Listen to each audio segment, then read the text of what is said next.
Que Dieu vous bénisse, c'est encore avec une immense joie que j'ai le plaisir de vous accueillir dans notre émission C'est possible.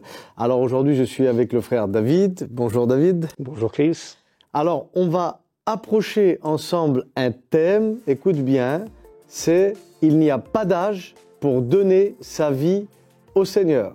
Mais avant d'aller plus loin, je vais demander à David de pouvoir se présenter. Je m'appelle David, je suis de Perpignan, je suis marié, j'ai 2 enfants, un petit-fils et je fais partie de l'église de Perpignan. Tout est possible avec Jésus. Gloire à Dieu. Alors, tu as quel âge? 54 ans. On ne veut pas trop le dire, hein, mais c'est filmé ça. Alors, tu as donné ta vie au Seigneur à quel âge?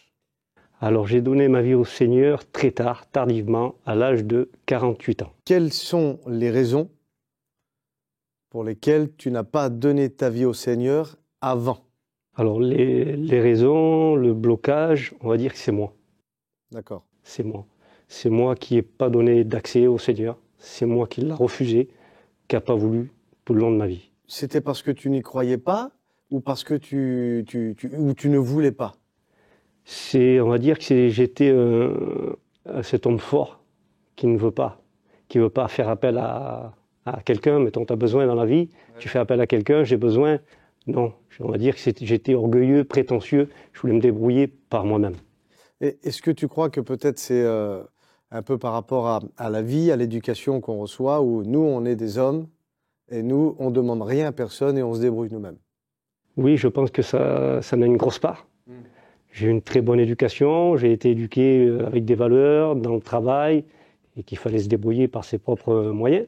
Je pense qu'il y en a une part, oui. Il y a une part de ça. Donc, ça a été quoi donc le déclic, le point de bascule? Qu'est-ce qui s'est passé en fait pour que tu puisses un jour laisser entrer le Seigneur dans ta vie? Alors le déclic, ça a été encore moi, je pense. Moi qui ai bloqué tout au long de ma vie. J'ai bloqué, je l'ai refusé, je n'ai pas voulu l'accepter.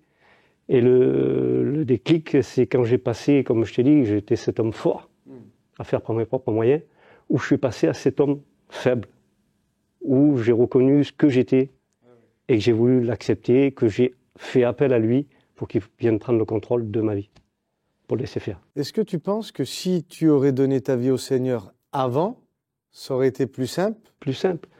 C'est bon un jeune qui donne sa vie au Seigneur, tu le fais par amour. Ouais. Mais je ne vais pas dire plus simple. Pour moi, ça a été simple. Dans la mesure que, si tu veux, j'ai donné ma vie au Seigneur à l'âge de 48 ans. 48 ans, il y a une vie, il y a un poids. Tu as vu, dans une vie, tu charges, et arrivé un moment, c'était lourd. Donc, je laissais le Seigneur prendre ce poids, ce fardeau qui m'a déchargé. Ah oui, en fait, c'est plus tu as accumulé de choses, plus on essaie de compter sur nos efforts, plus le fardeau est là. Et en fait, au bout d'un moment, on a besoin, et on reconnaît qu'on a besoin justement d'aide pour que quelqu'un puisse décharger ce fardeau. Et depuis donc que tu as donné ta vie au Seigneur, comment tu te sens? Et je ne suis plus la même personne parce qu'auparavant, mettons, je bloquais tout ce que j'avais bloqué en Dieu, que je n'avais pas donné d'accès.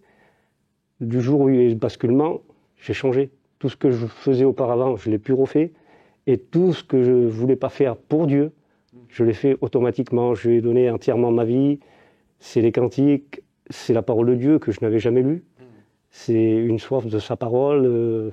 Voilà, je veux vivre, essayer de marcher comme lui. C'est ce qu'on appelle la nouvelle naissance. Amen, je pense. Nouveauté de vie. Est-ce que tu aurais un conseil à donner à celles et ceux qui sont peut-être dans le même cas où tu étais, où on reconnaît que Dieu est vivant, mais on ne sait pas trop sous quelle forme, mais on a quand même un caractère qui est là parce qu'on nous a habitués à se débrouiller par nous-mêmes. Si je suppose que si tu savais tout ce que pouvait donner la vie chrétienne, je suppose que tu aurais donné ton cœur à Jésus avant. Donc, quel conseil tu aurais à donner à celles et ceux qui commencent à avoir de l'âge et qui résistent encore? Je voudrais en donner un pour le jeune. Pour toi qui es jeune, j'ai un âge, une parole de sagesse que je n'ai pas acquis dans mon âge, mais que j'ai acquis en Jésus-Christ. Tu veux éviter les erreurs, construis ta vie sur le bon fondement qui est Jésus-Christ. Et pour toi qui a mon âge, qui a un âge avancé, qui n'a pas donné encore sa vie au Seigneur, le conseil que je pourrais te donner, quoi que tu n'aies pas fait ou quoi que tu aies fait, il n'est pas trop tard. Il a été là pour moi. Alors oui, Dieu est celui qui reconstruit sur des ruines. Alors un conseil, si tu peux, ne tarde pas. Donne-toi au Seigneur. Évangile de Jean, chapitre 3 et verset 16, nous dit « Car Dieu a tant aimé le monde qu'il a donné son Fils unique, afin que quiconque croit en lui ne périsse point, mais qu'il puisse être au bénéfice, amen, de la vie éternelle. » Car Dieu a tant aimé le monde, et ce n'est pas une affaire d'âge. Ce n'est pas parce que tu es jeune, ce n'est pas parce que tu commences à avoir de l'âge, ce n'est pas une affaire non plus d'endroit où je suis né, de culture, de famille. Non, c'est simplement une histoire de cœur. La Bible dit qu'on trouve Dieu quand notre recherche est vraiment une histoire de cœur. Et j'aimerais te dire cette bonne nouvelle, Dieu te cherche. Même si tu dis peut-être qu'il est trop tôt ou peut-être qu'il est trop tard, non. Dieu veut et peut te restituer les années que les sauterelles, que les difficultés, que l'orgueil, comme il a été dit, t'ont volé. Et je prie pour toi pour que l'humilité, amen, soit trouvée dans ton cœur et que tu sois enfin au bénéfice de cette merveilleuse vie qui t'attend. C'est la vie avec Dieu. Que Dieu vous bénisse. En espérant que tu vas prendre une bonne résolution et que tu vas donner ta vie au Seigneur. Mais en attendant, on se retrouve dans une prochaine émission. Et surtout, n'oubliez pas, restez bénis.